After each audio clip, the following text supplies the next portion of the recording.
News first channel ಹಾಗೂ ಡಿಜಿಟಲ್ನಲ್ಲಿ ಜಾಹೀರಾತು ನೀಡಲು ಈ ನಂಬರ್ಗೆ ಸಂಪರ್ಕಿಸಿ.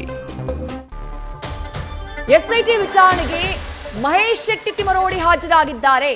ಬೆಳ್ತಂಗಡಿ ಎಸ್ಐಟಿ ಕಚೇರಿಯಲ್ಲಿ ತಿಮರೋಡಿ ಪ್ರತ್ಯಕ್ಷರಾಗಿದ್ದಾರೆ. ಮನೆ ಶೋಧದ ವೇಳೆ ಮಹೇಶ್ ಶೆಟ್ಟಿ ತಿಮರೋಡಿ ಪರಾರಿಯಾಗಿದ್ದಾರೆ ಅಂತ ಹೇಳಲಾಗಿತ್ತು. ಸದ್ಯ ತಮ್ಮ ಕಿಯಾ ಕೆರೆನ್ಸ್ ಕಾರ್ನಲ್ಲಿ ಮಹೇಶ್ ಶೆಟ್ಟಿ ತಿಮರೋಡಿ ಎಸ್ಐಟಿ ಕಚೇರಿಗೆ ಆಗಮಿಸಿದ್ದಾರೆ ಅನ್ನುವಂಥ ಮಾಹಿತಿ.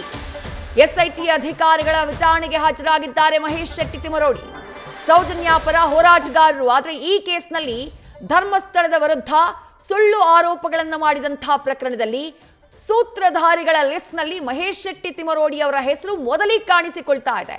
ಜೊತೆಗೆ ಅವರ ಮನೆಯನ್ನ ಮೊನ್ನೆ ಮಹಜರು ಮಾಡಲಾಗಿತ್ತು. ಇಡೀ ದಿನ 24 ಗಂಟೆಗಳ ಕಾಲ ಮಹಜರು ಮಾಡಿದ್ದಾರೆ. ಚಿನ್ನನಿಗೆ ಸಂಬಂಧಪಟ್ಟಂತಹ ಹಲವು ದಾಖಲೆಗಳನ್ನ ಅಲ್ಲಿಂದ ಸಂಗ್ರಹ ಮಾಡಲಾಗಿತ್ತು. ಜೊತೆಗೆ ಚಿನ್ನಯ್ಯ ಅಲಿಯಾಸ್ ಚೆನ್ನ ಸೇರಿದಂತೆ ಎಲ್ಲರಿಗೂ ಈ ಪ್ರಕರಣದಲ್ಲಿ ಸುಜಾತಾ ಭಟ್ಗೂ ಕೂಡ ಆಶ್ರಯವನ್ನ ಕೊಟ್ಟಂತಹ ಆರೋಪ ಮಹೇಶ್ ಶೆಟ್ಟಿ ತಿಮರೋಡಿಯ ಮೇಲೆ ಇರೋದು. ಮತ್ತಷ್ಟು ಡೀಟೇಲ್ಸ್ ನಮ್ಮ ಪ್ರತಿನಿಧಿ ಪರೀಕ್ಷಿತ್ ನೀಡ್ತಾ ಹೋಗ್ತಾರೆ. ಪರೀಕ್ಷಿತ್, ಮಹೇಶ್ ಶೆಟ್ಟಿ ತಿಮರೋಡಿ ಎಸ್ಐಟಿ ವಿಚಾರಣೆಗೆ ಹಾಜರಾಗಿದ್ದಾರೆ. ನೋಟಿಸ್ ಕೊಟ್ಟಂತಹ ಕಾರಣಕ್ಕಾಗಿ ಹಾಜರಾಗಿದ್ದಾರಾ? ಯಾವ ಕಾರಣಕ್ಕಾಗಿ ಹಾಜರಾಗಿರುವುದು? ಏನ್ ಡೀಟೇಲ್ಸ್ ಸಿಗ್ತಾ ಇದೆ? ವಿದ್ಯುಶ್ರೀ ಇವತ್ತು ಹಾಜರಾಗಿರುವುದು ಕೇವಲ ಬೆಳ್ತಂಗಡಿ ಪೊಲೀಸ್ ಠಾಣೆಗೆ.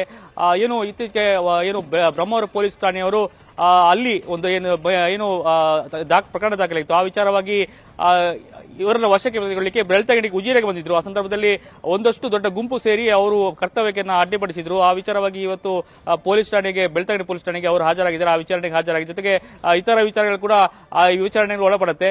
ಮುಖ್ಯವಾಗಿ ಬಹಳಷ್ಟು ಹೆಸರನ್ನು ಹೇಳ್ಕೊಂಡಿದ್ದಾರೆ. ಏನು ತಿಮರೋಡಿ ಹೆಸರು ಕೂಡ ಮುಖ್ಯ ಅಂದ್ರೆ ಮೇನ್ ಲಿಸ್ಟ್ ಅಲ್ಲಿ ಇರುವಂತದ್ದು.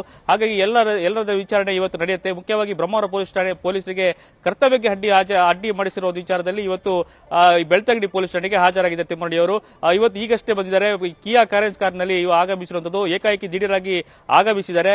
ಇವತ್ತು ಸುದೀರ್ಘ ವಿಚಾರಣೆಯನ್ನು ಅವರು ಮಾಡ್ತಾರೆ. ಅಂದ್ರೆ ಆ ವಿಚಾರವಾಗಿ ಬಹಳಷ್ಟು ಪ್ರಕರಣ ಕೂಡ ದಾಖಲಾಗಿತ್ತು. ಬಹಳಷ್ಟು ಪ್ರಕರಣಗಳು ಈಗ ತಿಮರೋಡಿ ಮೇಲೆ ಇರುವಂತದ್ದು. ಸದ್ಯಕ್ಕೆ ಇವತ್ತು ಹಾಜರಾದ ವಿಚಾರವಾಗಿ ಬ್ರಹ್ಮಾವರ ಪೊಲೀಸರಿಗೆ, ಉಡುಪಿ ಜಿಲ್ಲೆ ಪೊಲೀಸರಿಗೆ ಕರ್ತವ್ಯಕ್ಕೆ ಅಡ್ಡಿಪಡಿಸಿದ್ರು.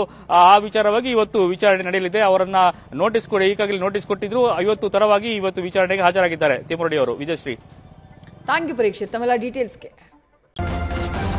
ನ್ಯೂಸ್ ಫಸ್ಟ್ ನಿರ್ಭೀತಿಯಿಂದ ನಿಮ್ಮ ಪರವಾಗಿ.